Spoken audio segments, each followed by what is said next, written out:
Recebermos aqui dois homens de Deus que na agenda do eterno, coincidiu com a nossa agenda local, e o nosso coração é muito grato. Estou falando do nosso evangelista Edson Teixeira, acompanhado do seu irmão pastor Eduardo, e eu gostaria que eles ficassem de pé, por favor. E o evangelista Edson Teixeira é uma das maiores autoridades na área de missões da nossa denominação. Um homem que tem sido já há muitos anos um instrumento nas mãos de Deus nessa área de expansão do reino, tanto na nossa nação como fora. E para nós é uma grande honra, um grande privilégio poder recebê-los aqui. E eu tenho certeza que Deus tem algo a derramar sobre nós. Por isso, sem perda de tempo, com muita alegria, eu gostaria que a igreja ficasse de pé, por gentileza. Nós vamos receber, aplaudindo ao Senhor, evangelista Edson Teixeira.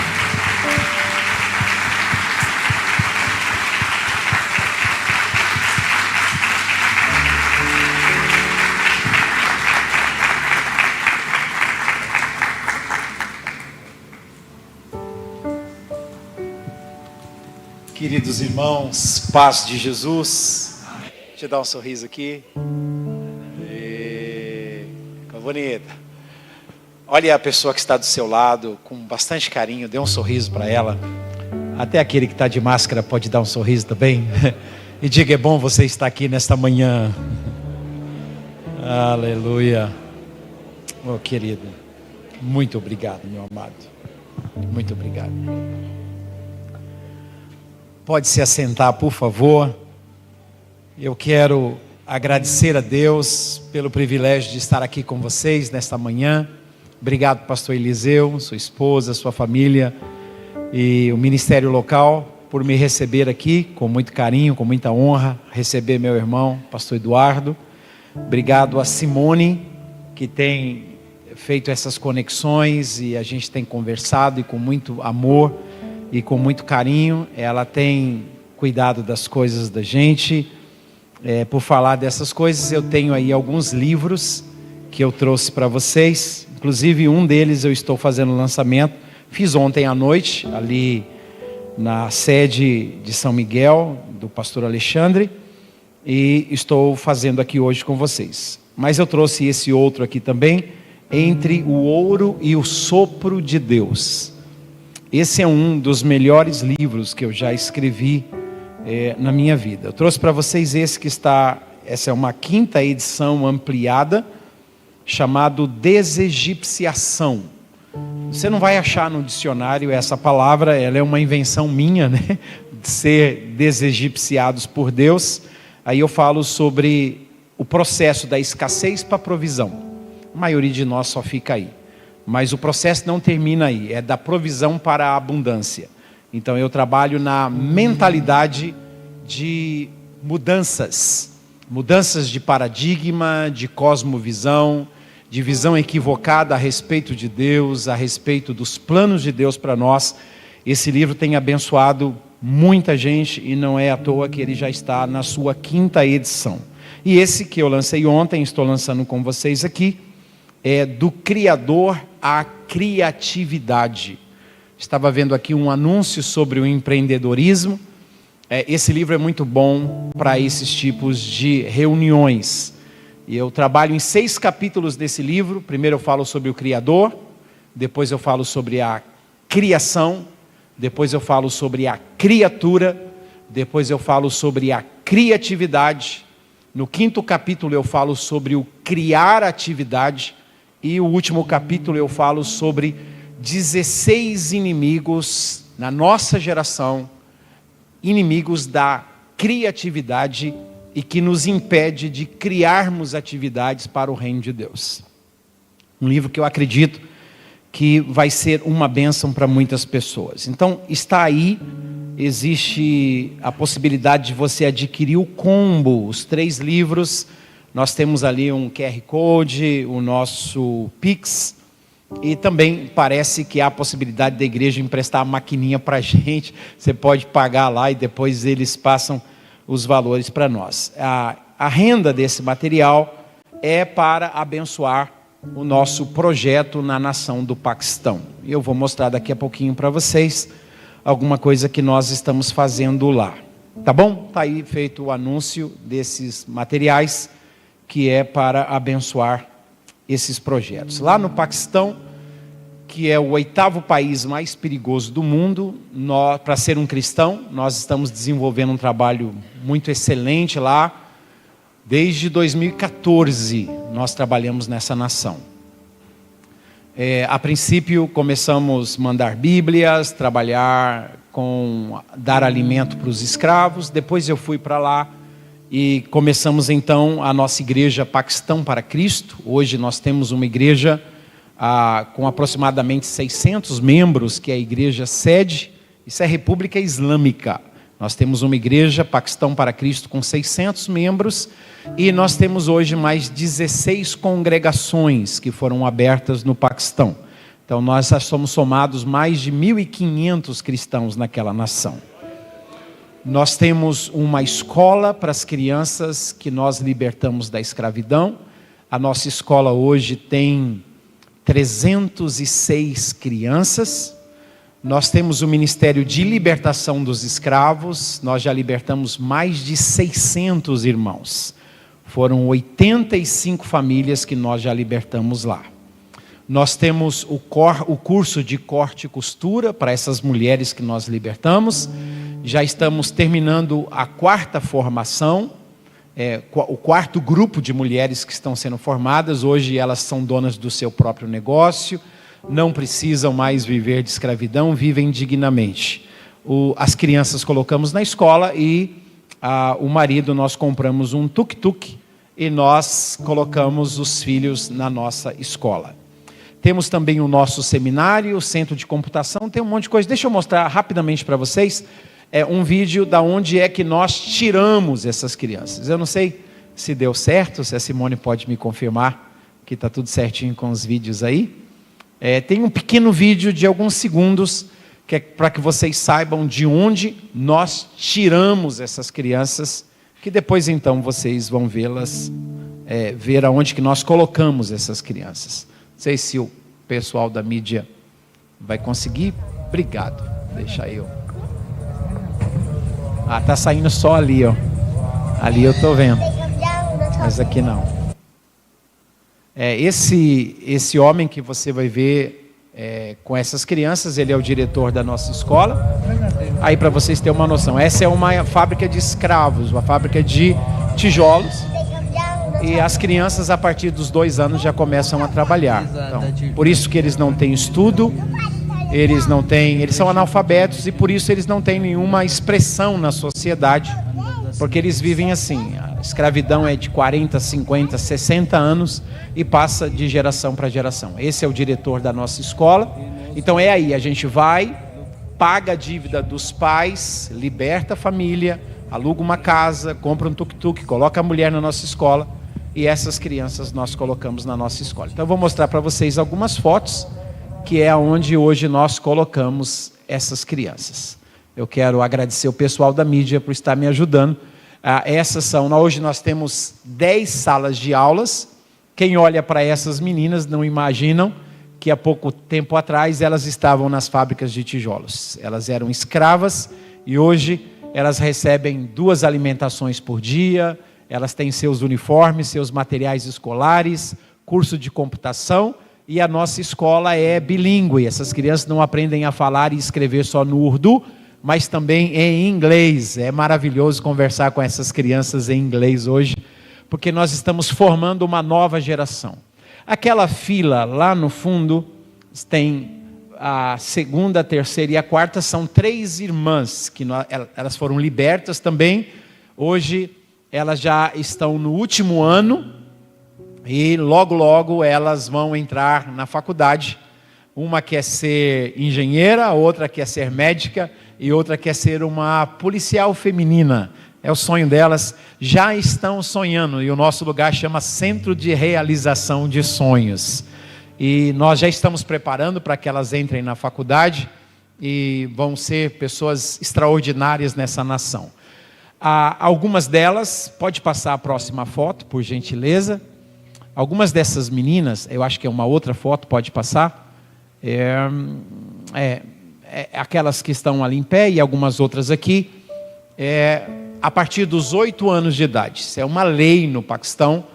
Se o dono da fábrica olhar para essa menina a partir dos seus 8 anos e desejá-la, ele pode tomá-la como sua esposa.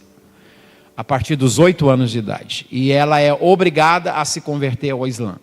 Se ela é tomada como sua esposa e ela foi muito bem instruída pelos seus pais sobre o cristianismo e ela não quer se tornar uma muçulmana, uma seguidora de Alá, então, depois de usada, abusada, machucada, o dono volta na fábrica de escravo e diz para os seus pais: ela não serve para ser minha esposa.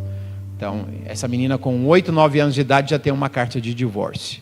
E ela vai ficar mal vista na sociedade e com essas feridas todas. Por isso, o nosso projeto é comprar esse lugar. Esse lugar, todos os nossos ministérios funcionam nesse grande galpão. Aí está a nossa escola, o nosso centro de computação, centro de costura, a nossa igreja.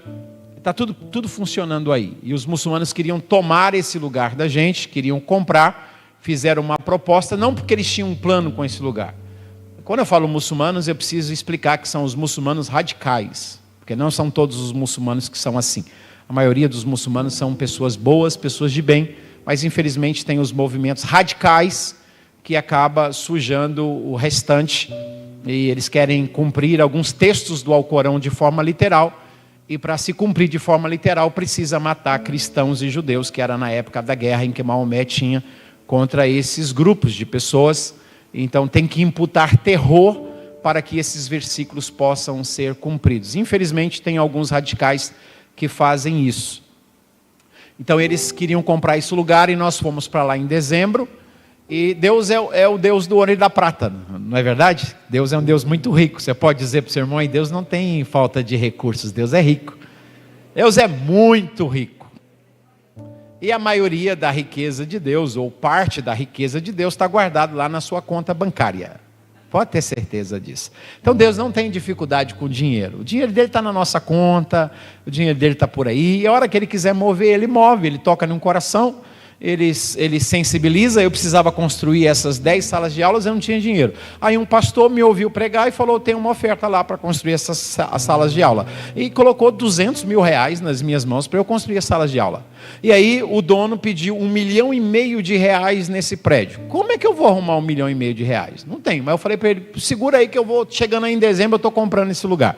E chegamos lá com $100 mil e entregamos a entrada de 560 mil reais naquele lugar. E esse ano eu fiquei de pagar 10 prestações de 100 mil reais, pela fé. Agora, semana passada, acabamos de pagar a 7ª prestação.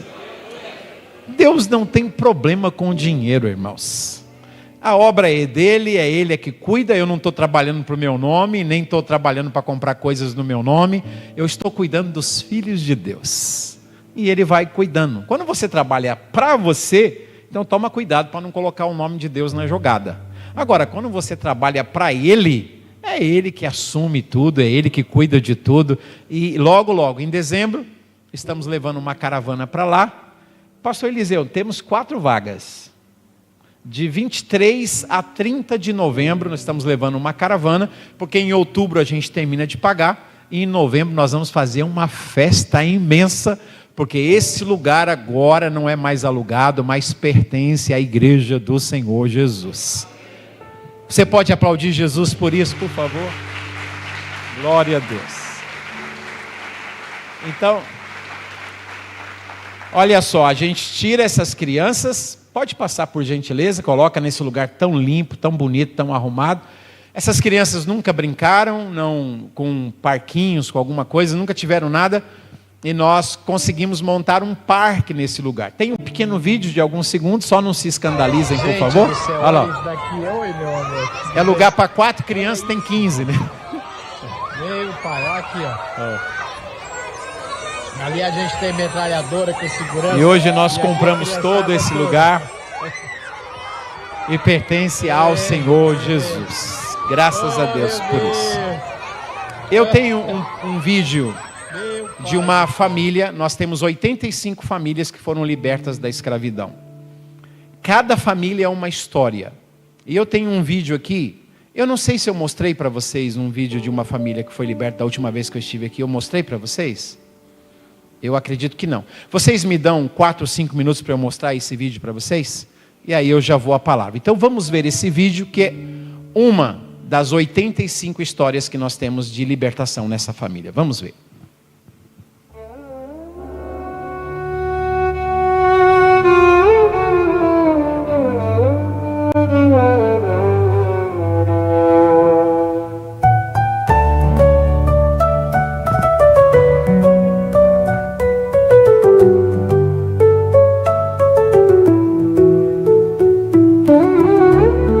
Ele nasceu em cativeiro.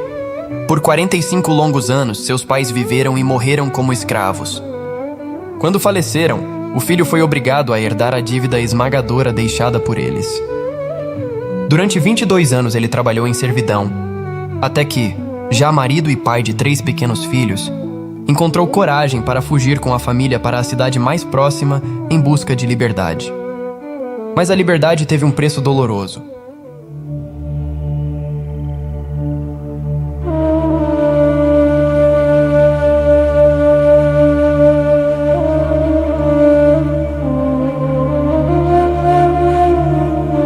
O dono da fábrica de tijolos acabou encontrando-os. Arrastou a família de volta e castigou esse homem com crueldade indescritível. Seu corpo agora carrega cicatrizes que permanecerão por toda a vida. Cicatrizes destinadas a servir como aviso para outras famílias escravizadas. Seen that already he was burned with the fire and his ears was burned, his body was burned. But thanks God that he was alive. God save him in the name of Jesus Christ.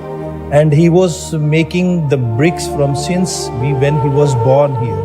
He was sometimes he makes a burn because this life is a slavery life.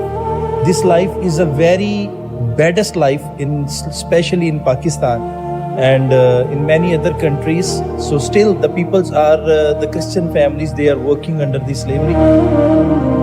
मैं ये कहना चाहता हूँ कि मेरी यहाँ जल गया हूँ और मुझसे काम नहीं होता। मैं और मेरी फैमिली जहाँ से आज़ाद होना चाहते हैं। प्लीज़ हेल्प करें। Essa história partiu nossos corações e nos fez profundamente gratos pela liberdade que temos em Cristo e pela liberdade que desfrutamos nesta grande nação, mas também nos impulsiona a agir.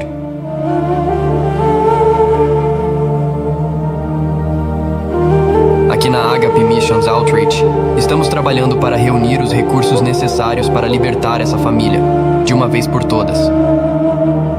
Nosso missionário, pastor Shezad, já os visitou levando remédios, suprimentos e, acima de tudo, a esperança do Evangelho. Agora queremos dar o próximo passo, resgatá-los da escravidão e oferecer-lhes um novo começo.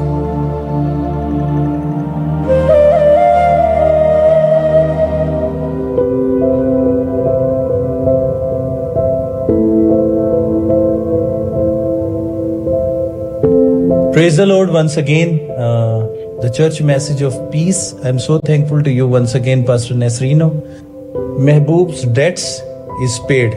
He is free now, and I'm so thankful to the manager of this bricklane factory, and he's a very cooperative man. So thank you so much, Pastor Edson Texira, that you have immediately, you pay the debts of this family. Now let's see what he can do, because he cannot be able to work hard. बहुत बहुत मेहरबानी शुक्रिया जी ਤੁਹਾਡਾ। Thank you very much. God bless you. Okay, thank you. God bless you.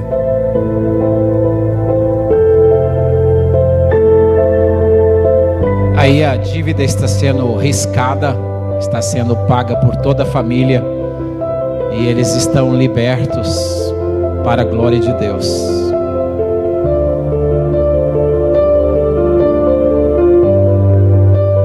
Tinha uma dívida em uma quitanda de doces das crianças e vieram correndo avisar a nossa equipe, porque depois eles podem exigir isso, pegar como escravidão, usando juros como desculpa. Nós descobrimos isso e pagamos também. Compramos um tuk-tuk, alugamos uma casa e hoje essa família está vivendo muito abençoada. Essa família foi liberta pela igreja Mensagem da Paz, do pastor Nazareno do estado do Pará. Essa é a nova casinha deles. E você viu aí o nome de Missão Ágape. Eu sou vice-presidente de 2 instituições missionárias nos Estados Unidos. E nós usamos essas agências, porque às vezes o Brasil não tem relação diplomática para mandar dinheiro para o Paquistão. Então nós usamos essas 2 agências nos Estados Unidos para fazer com que o recurso chegue mais rápido no Paquistão, quando a gente fica sabendo de casos tão radicais como esse, que a família pode morrer a qualquer momento. Então, bendito seja Deus por isso. Mais uma vez, você pode aplaudir Jesus por isso? Glória a Deus. Glória a Deus. Nós vamos à Bíblia Sagrada. Quando você for orar, por favor, ore pela nossa equipe no Paquistão, pastor Shazad, pastor Shazbaz. Eles são os verdadeiros guerreiros de Deus naquela nação, vivem lá, cuidam de tudo isso. Nós passamos só alguns dias por ano naquele lugar. Eles vivem lá, eles precisam de nossas orações. Essa manhã, eu quero pensar com vocês a respeito da palavra experiência. Eu acredito que todo cristão verdadeiro, ele deseja ter uma experiência com Deus. E acredito também que Deus deseja que todo cristão verdadeiro tenha uma experiência com Ele. Não apenas uma experiência que nós conhecemos como experiência da salvação, mas experiências com Deus no decorrer da nossa vida.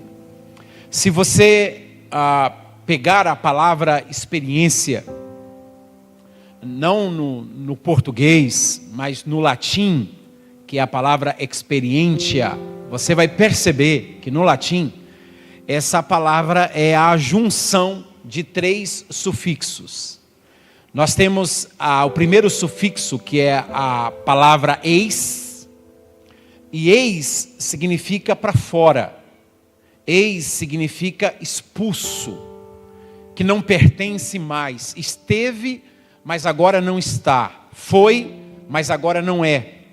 Estava, mas agora não está. Então, por isso a gente usa a expressão ex-emprego, ou ex-namorado, ou expulso. Foi expulso, foi colocado para fora.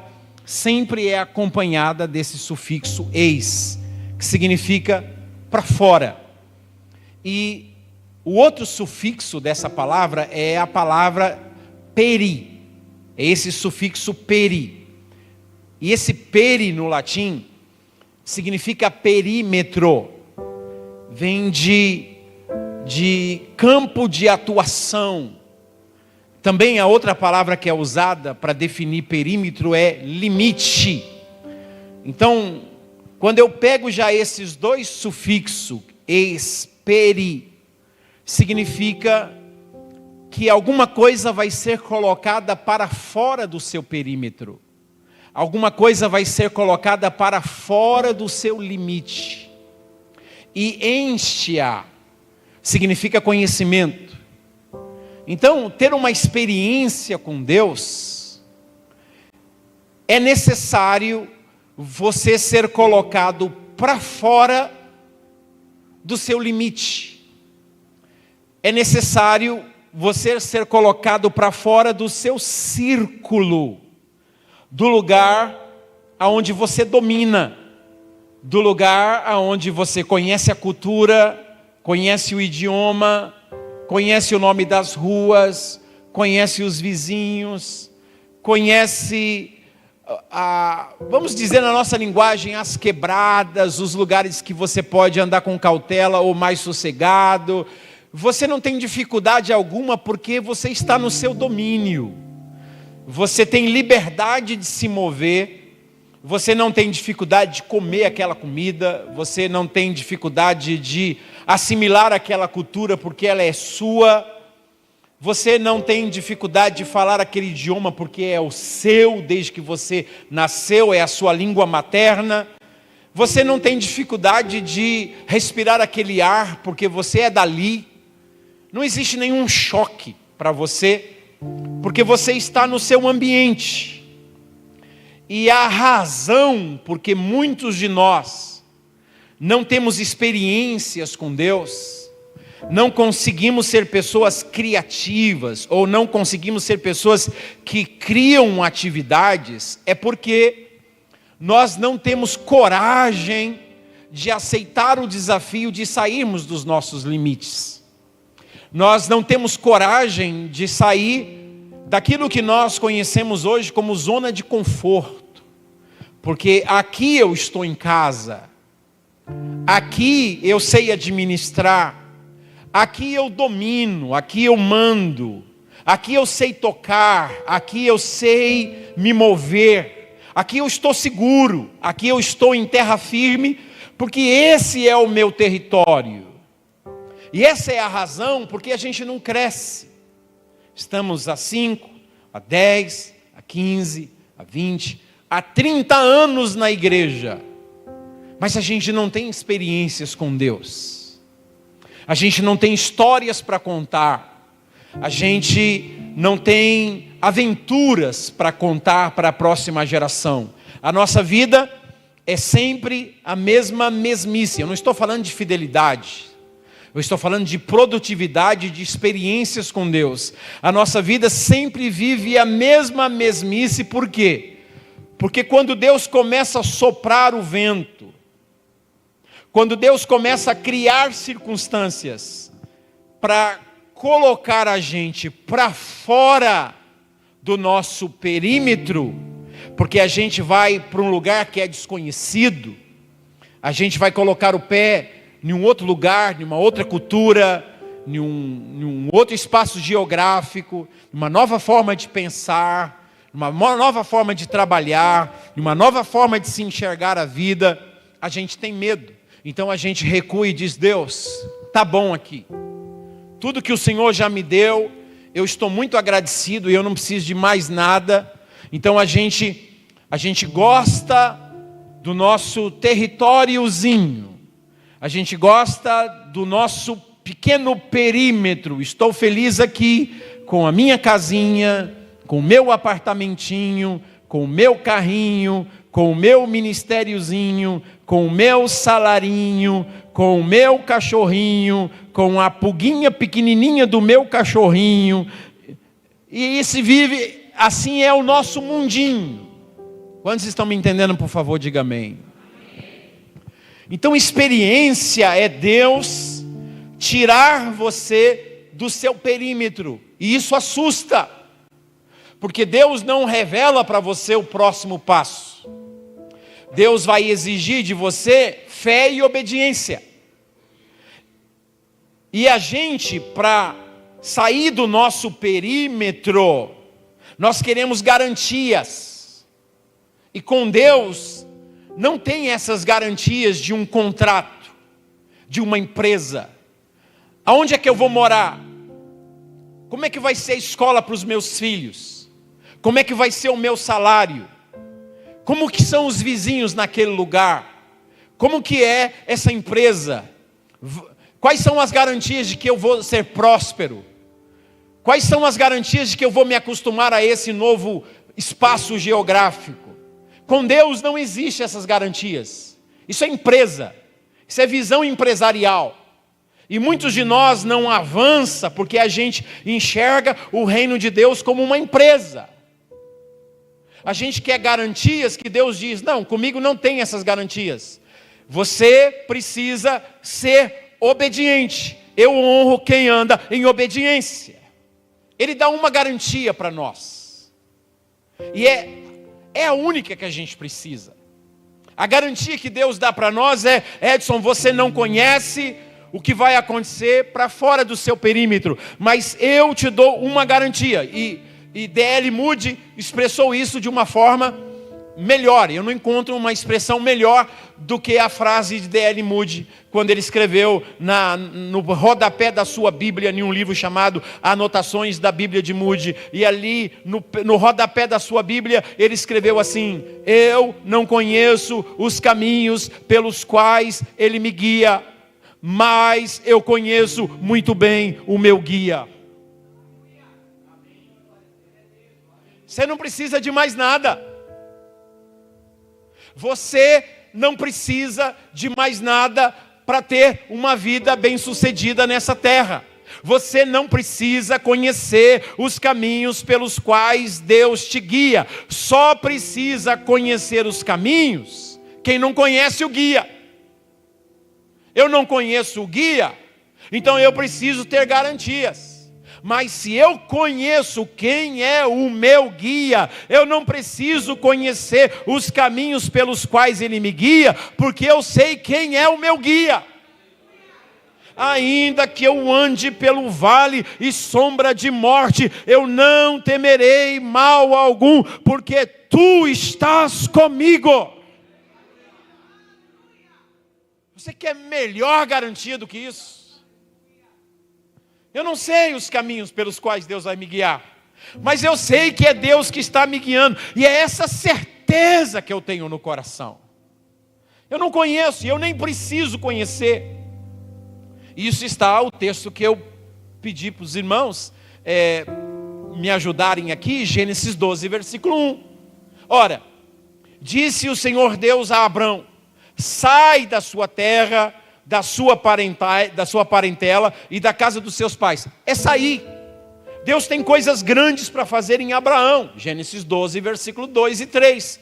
Eu quero engrandecer o seu nome, quero fazer de você uma grande nação, eu quero te abençoar, eu quero abençoar quem te abençoar, em ti serão abençoadas todas as famílias da terra, mas precisa sair. Você tem que sair. Moisés, eu preciso fazer de você um libertador de Israel, mas você tem que sair. José, eu vou fazer você governador da terra do Egito e vou abençoar as nações da terra, mas eu preciso tirar você da casa do seu pai. Tem que sair. Davi, eu quero que você seja o futuro rei de Israel, mas eu tenho que tirar você do pasto. Eliseu, eu quero que você seja o substituto do profeta Elias, mas eu tenho que tirar você daí desse campo onde você está arando com 12 juntas de boi. Olha o padrão, sempre é. Deus quer fazer coisas grandes, mas primeiro Deus faz sair. E por que a gente não se torna aquilo que Deus deseja que a gente venha a ser? Porque a gente não sai. E veja, Gênesis 12, versículo 1, a última parte. Sai da sua terra, da sua parentela, da casa do seu pai, e vá para uma terra que eu te mostrarei. Deus não mostra a terra. Deus dá um mandamento e diz: sai. E o Abraão diz: para onde? Não, agora não importa para onde que é. Eu quero que você saia. Olha o que aqui diz na sua Bíblia, Hebreus 11, versículo 8. Pela fé, Abraão, quando foi chamado, obedeceu, obediência. E o versículo termina assim: saindo para um lugar que não sabia aonde era. Gente, o que é isso? A nossa sociedade vai chamar isso de loucura, porque foge à lógica. Imagine você estar de mudança, imagine o pastor Eliseu, você chegar na frente da casa dele hoje, e está lá um caminhão de mudança na frente da sua casa, colocando lá geladeira, fogão, aquele cofre de 486 quilos que ele tem lá, deve ser profecia, né? Colocando tudo em cima do caminhão de mudança, e aí está na cara que ele vai mudar. E aí você chega e fala: pastor Eliseu, eu estou vendo que o senhor está de mudança. É, meu filho, eu estou mudando. E o senhor pode me dizer para onde é que o senhor vai mudar? Imagine se ele diz para você assim: você sabe que eu não sei? O que você vai pensar? Que ele está meio lelé da cachola, tem que internar. Porque muitas vezes o sair do perímetro É uma loucura. É uma loucura para o pai que investiu na faculdade, é uma loucura para a mãe que idealizou você em uma certa profissão da vida, é uma loucura para os filhos, é uma loucura para o ministério, é uma loucura para as pessoas, porque é uma loucura. E a garantia que você tem não são coisas materiais, a garantia que você tem é a presença dEle. Eu lembro quando Deus me chamou para a obra missionária. Me converti, com 9 meses de convertido, eu fui para a Igreja do Brasil para Cristo, 39 anos atrás. Cabelão compridão, os dentes tudo estragados, cheio de tatuagem. Falando na gíria, morou, qual é que é, pode crer, é isso aí, vamos nessa, tá de goma, tá de lua, pintou sujeira, puro corintiano. Aí Jesus libertou dessas coisas, mas não deixei de ser corintiano. Essa casta só sai com jejum e oração. Aí eu me converti e saía pregar nas praças lá em Tatuí, nas cadeias públicas. Isso deixava o pastor Gentil, que é um homem de Deus, muito preocupado. Porque eu levava os jovens comigo, amanhecia na praça evangelizando drogado. E ele dizia, não pode, porque vão desviar, não sei o quê. Aí um dia, com 11 meses de convertido, eu tive um sonho. E nesse sonho eu estava dentro de um navio. E eu lembro a imagem até hoje do sonho. Eu estava dentro de um navio, um barco. E estava escrito assim, Amazônia. Aí levantei, escovei os dentes, tomei café e fui lá na casa do pastor Gentil. Falei, pastor Gentil, eu acho que eu vou ser missionário. E ele falou, por quê? Eu falei, eu tive um sonho. Que sonho? Eu estava dentro de um navio indo para a Amazônia. Aí ele olhou para mim assim e falou, tá bom, pode ir. Se livrou de mim, né? Tá bom. Não teve uma oração para enviar, não teve uma oferta para enviar, não teve aqui, vem cá Edson, nós vamos abençoar você para que você vai cumprir sua missão. Simplesmente, eles também nem existia missão desafio na época. Ele olhou para mim assim e falou, tá bom, pode ir. Aí sabe o que eu fiz? Falei, então tá bom. Coloquei uma mochila nas minhas costas e eu fiquei 5 meses e meio de carona. Quem lê meus livros sabe disso. Eu fiquei 5 meses e meio de carona até chegar em Manaus. Chorei muito. Dormi em escada de teatro. Dormi em banheiro de rodoviária. Dormi em caçamba de caminhão abandonado. Dormi perto de lixão, de papelão. Dormi dentro de guarita de fábricas que os guardas me viam e me deixavam dormir. Dormi pendurado em tipo de um balaústre, porque era único, ali encaixava meu corpo certinho. Era ali que eu fiquei 5 meses e meio, sem ter dinheiro, sem ter nada. Mas uma coisa eu tinha, que me sustenta todos esses 39 anos, a certeza da presença de Deus dizendo, eu estou com você. Essa é a maior garantia. E esse menino que saiu com uma mochila nas costas, mas com essa garantia da presença de Deus. Eu já preguei em mais de 100 países do mundo, em 110 países exatamente, e países desses que eu já entrei mais de 50 vezes algum deles. Mais da metade dos países do planeta Terra eu já coloquei os meus pés para anunciar as boas novas de Jesus. Nunca me faltou nada. Não está me faltando nada. Eu tenho certeza que nunca irá me faltar nada. Porque o Senhor é o meu pastor. Ele me guia. Ele me leva para as veredas. Eu não conheço os caminhos que Ele me guia, mas eu conheço muito bem o meu guia. E eu não troco essas aventuras por absolutamente nada. Por nada. Já tive armas na cabeça, pistola, metralhadora nas costas. Tive momentos em que eu pensei que seria o último dia da minha vida nessas nações. Agora mesmo, no mês de março, mês de janeiro eu estava no Senegal, mês de fevereiro eu estava na Mauritânia, mês de março eu estava na Nigéria. Na nação que mais executa cristãos no mundo. E a gente estava no norte, na Nigéria, fazendo o quê? Levando dinheiro para pagar o resgate de uma família pastoral que estava sequestrada pelo Boko Haram. Era isso que eu estava fazendo, gente. Depois agora, mês passado eu estava no 4º país mais pobre do mundo, a nação do Malawi, junto com uma equipe levando 600 fardos de comida para essa nação mais pobre do mundo, fazendo seminários com os seus líderes. Depois entramos no 5º país mais pobre do mundo. Depois fomos para Angola. Esse ano ainda eu tenho que ir para a Etiópia. São lugares, veja o que está acontecendo nesses países. Mas Deus está me mandando ir. Eu só estou obedecendo. E eu estou tendo o privilégio de ver o reino de Deus crescer nesse lugar. Você tem medo, Edson? Claro que eu tenho medo, sou ser humano. Quem é que não tem medo? Quem é que não tem medo? A gente tem medo. Mas Deus não nos deu o espírito de temor, mas sim de poder, de ousadia e de moderação. Ele nos deu esse espírito para a gente sobrepujar.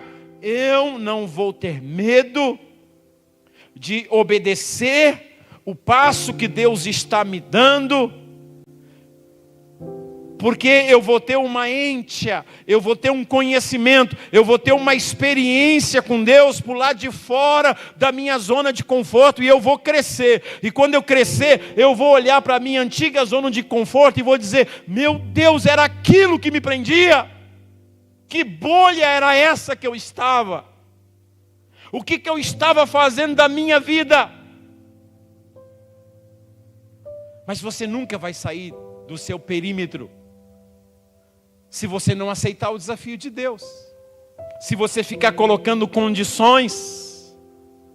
Não estou dizendo que Deus vai mandar você pegar sua mochila e ir embora para a Amazônia ou para outro país, ou fazer como eu, entrar em uma nação perigosa. Não estou dizendo que é isso que Deus está falando para você. Mas cada um de vocês dessa manhã sabe o que é que Deus está falando para você. Você sabe da sua zona de conforto. Você sabe do seu perímetro, o lugar em que Deus quer mover você, como moveu Abraão, como moveu Moisés, como moveu José, como moveu Elias, como moveu Josué, como moveu os profetas, como moveu os apóstolos, como moveu a Paulo. Ele nos tira da nossa zona de conforto, do lugar que a gente domina, sabe fazer conta, do lugar que a gente tem controle, e nos leva para um lugar que a gente tem que depender totalmente dele. E é nessa dependência total dele que a gente experimenta os milagres dele. É aí que você vai ter experiência. É aí que você vai olhar para trás e vai dizer: aquilo me prendia. Eu estava pensando que aquilo era tudo que Deus tinha para mim. Deixa eu dizer uma coisa para você.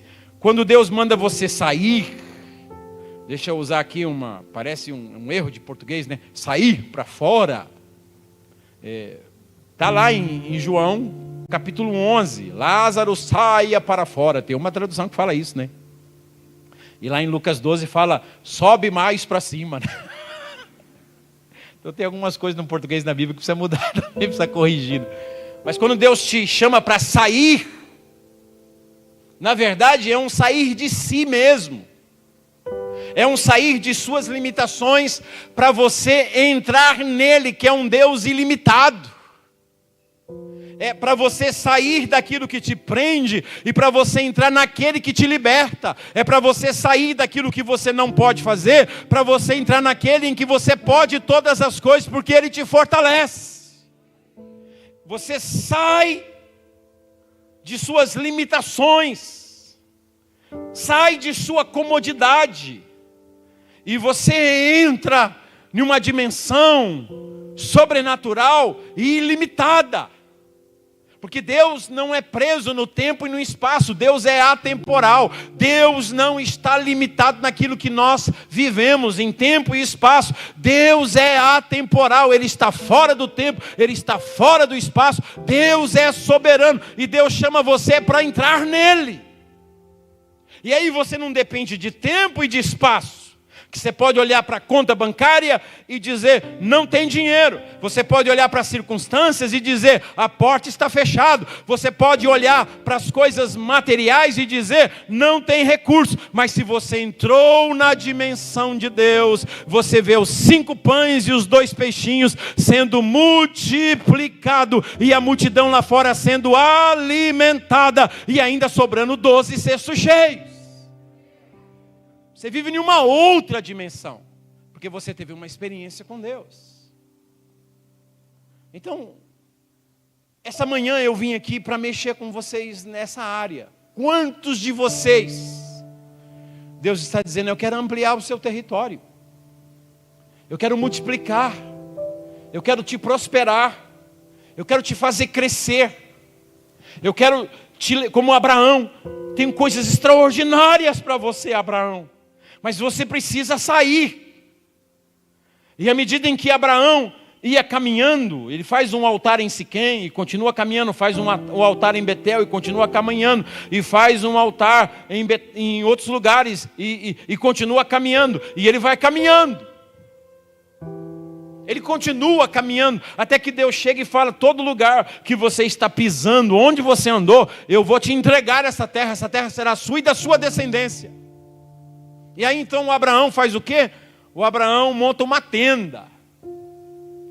E é maravilhoso uma tenda, porque uma tenda significa que você não tem aqui lugar permanente. Ele não constrói uma casa.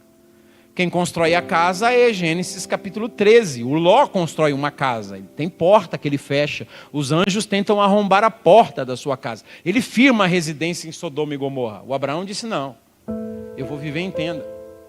Porque eu sou uma pessoa que estou em movimento, eu estou em expansão. Deus está me entregando essa terra toda, e eu não posso colocar uma residência fixa, porque eu vou limitar o que Deus tem para mim. Deus tem muito mais. Quantos estão me entendendo? Diga amém. E aí, Gênesis 15, versículo 4 e 5, nessa tenda, Deus tem uma conversa com Abraão.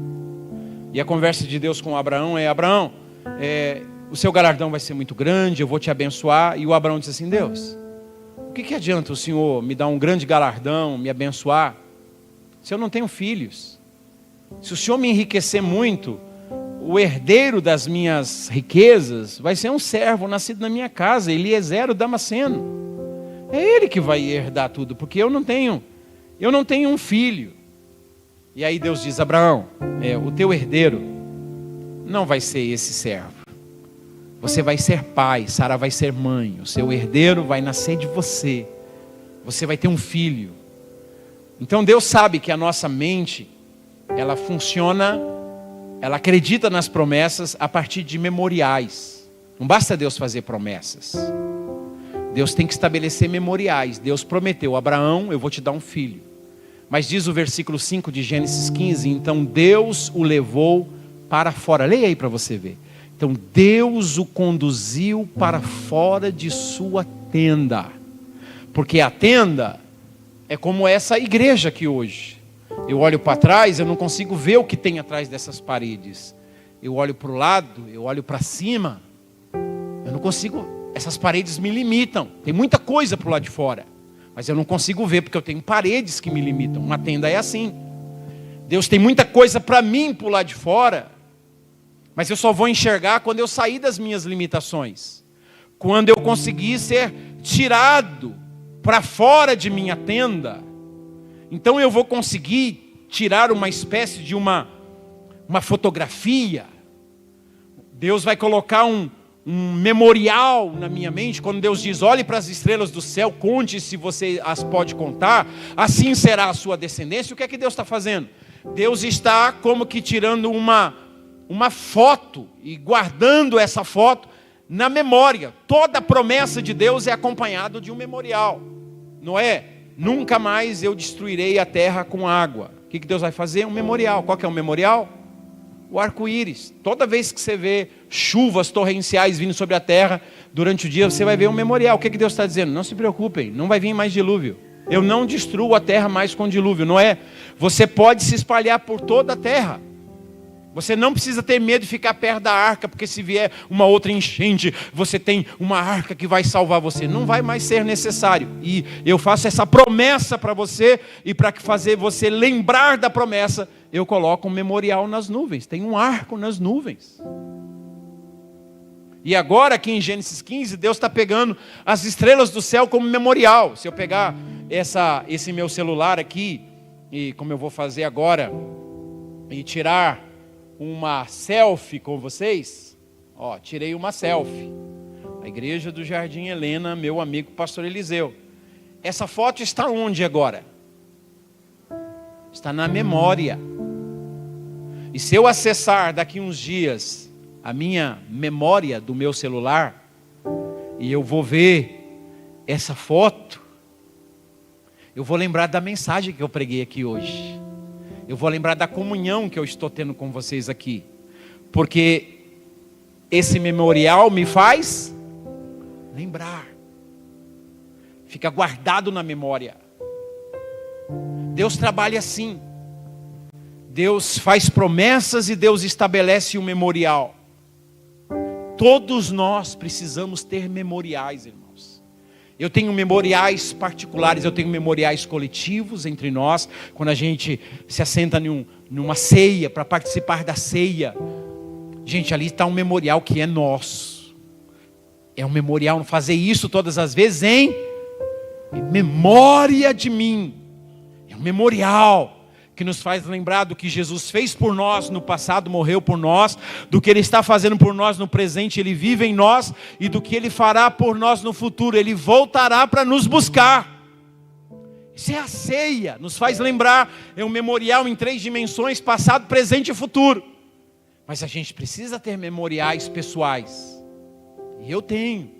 Todos nós precisamos ter. Porque são esses memoriais que nos faz lembrar, não importa o que vai acontecer, eu tenho um memorial que lembra que o meu Deus prometeu algo para mim. Isso é extraordinário e é muito pessoal. Se você for na minha casa, meu irmão sabe disso, e ele me ajuda a colocar esses memoriais, ajuda a minha esposa. Eu tenho memoriais na minha casa, de todos os lugares.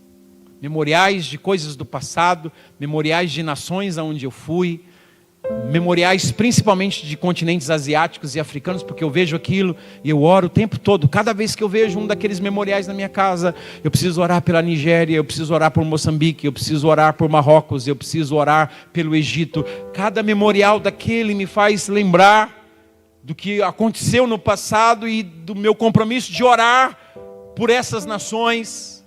São memoriais que a gente estabelece. Uma aliança é um memorial, um relógio pode ser um memorial, uma gravata que você usa, um perfume que você usa, pode ser um memorial. A Bíblia pode ser um memorial, que te faça lembrar daquilo que Deus prometeu para você.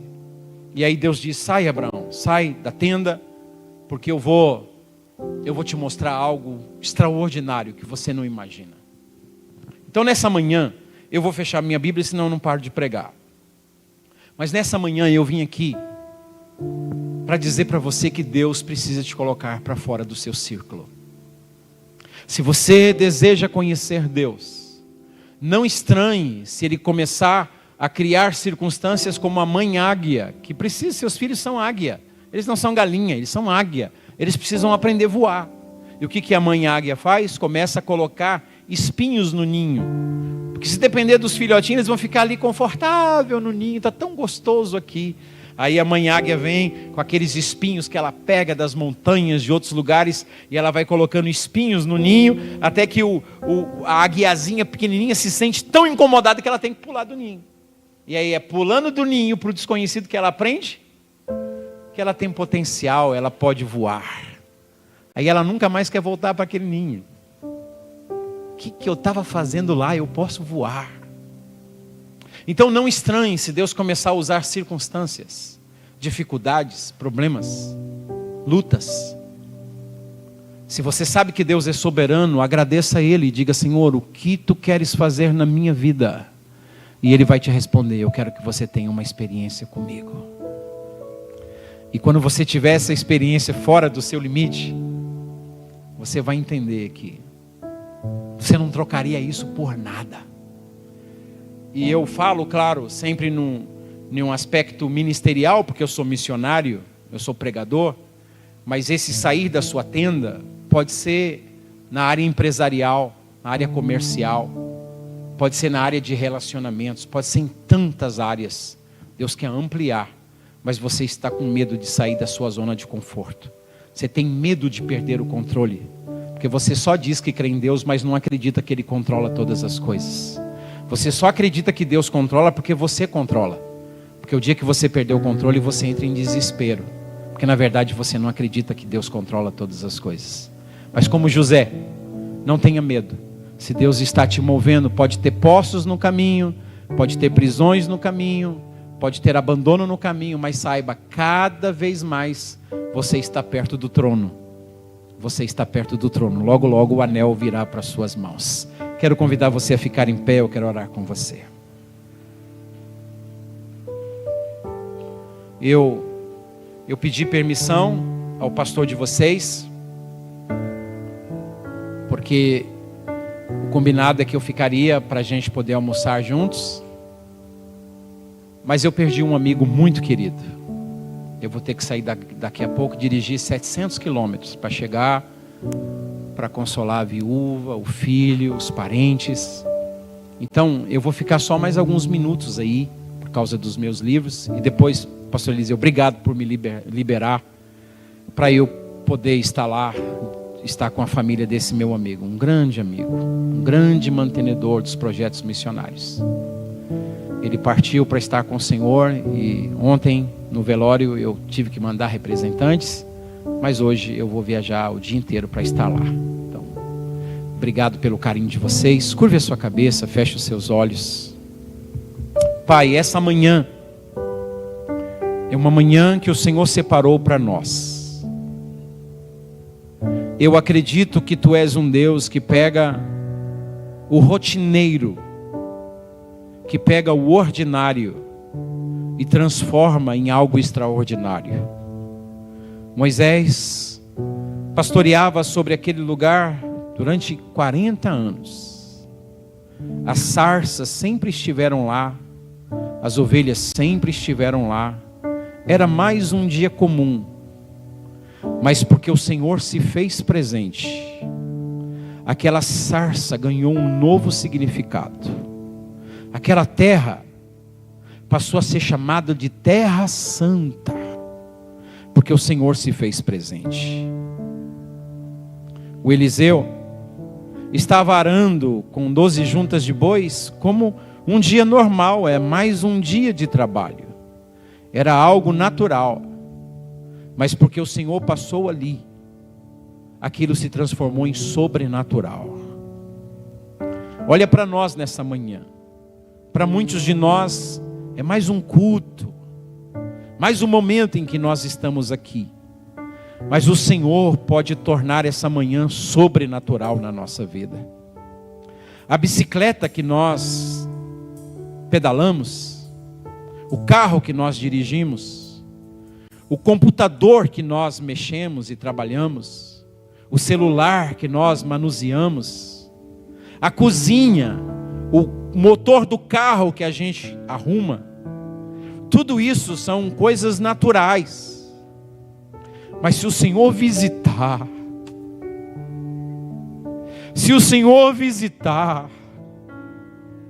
as coisas ganham um novo significado, Senhor. Visita-nos nessa manhã. Visita-nos nessa manhã. Tira de nós o medo de acreditar em Ti. Eu sei que essa palavra tem o endereço certo. Tira de nós o medo de confiar em Ti, porque Tu és o Deus provedor, o Jeová Jiré. Coloque em nós essa confiança dos profetas, dos apóstolos, dos homens e das mulheres de Deus na Tua palavra. Que Tu dominas sobre todas as coisas, e Tu fazes com que todas as coisas cooperem para o bem daqueles que Te amam, e que foram chamados segundo o Teu decreto. Nessa manhã eu abençoo os Teus filhos, chamo sobre eles uma semana sobrenatural. Chamo sobre a vida de cada um dos teus filhos uma semana extraordinária, uma semana de milagres, de portas abertas. E eu declaro que ainda hoje, quando o teu filho e a tua filha colocarem a planta dos pés na porta de casa, no portão de casa, o teu poder entrará com eles e a tua unção entrará com eles. Trevas serão dissipadas, doenças serão repreendidas, miséria será jogada, rejeitada para fora, expulsa de casa. E que o poder da criatividade venha sobre os seus filhos. Ajuda-nos a acreditar no potencial que o Senhor colocou dentro de nós. Assim eu abençoo seus filhos. Quem recebe essa palavra, diga amém. E vamos dar um aplauso bem forte para Jesus. Pastor querido.